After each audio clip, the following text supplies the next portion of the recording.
Hey everybody.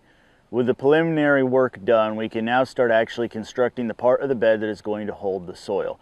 In this video, I'm going to show you what was needed to be done to get this back retaining wall put into place. So let's get on with that. Because of the way the ground slopes in this area, in order to know where the back wall needs to be, I first had to figure out where the front wall is going to be. So, having placed down a foundational beam that's at the distance I need it to be away from the back, we put down two more beams on top of that. This is going to form the front wall in the future. I then used my leg to temporarily keep this wall in a plumb fashion, and then used my level to be able to mark where on the support beam is level with the top of the front wall that I'm holding up. So with that mark being made, we were able to turn our attention to the 2x8 boards that are going to make up the back wall of our raised bed garden.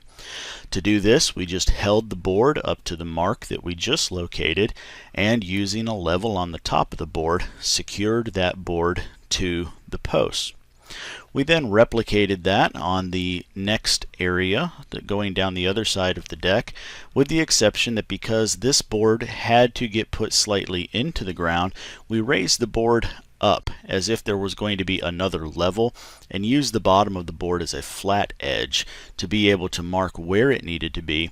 And later I came back with a shovel and did some minor excavation to get the board to sit where it needed to be so it was level with the other retaining wall. Now we needed to turn our attention to the bottom board, and to figure out what dimension this board needed to be, because a 2x8 was too much wood and a 2x6 was going to be too little. I took some measurements on how deep the board needed to be, or how tall it needed to be, transferred those measurements over to the board, and snapped a chalk line. I was then able to simply follow that chalk line using my circular saw and cut the board to the shape that I needed it to be.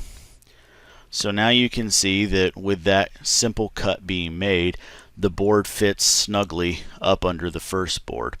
So it was a very simple procedure to simply take two measurements. I took one at each support post and then measured how far it was from the ground to the board above it, and transferred those measurements over, made this cut, and now it fits.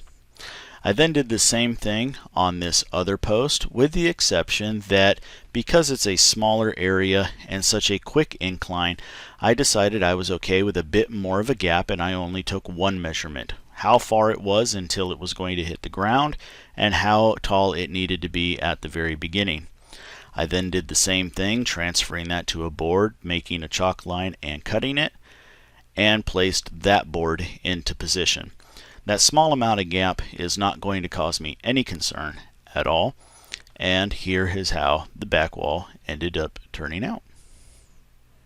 Well, there you are. Now we've got that back retaining wall into place, and we're going to start being able to base everything else off of that. So make sure that you subscribe and are watching the playlist so that you can catch the next video.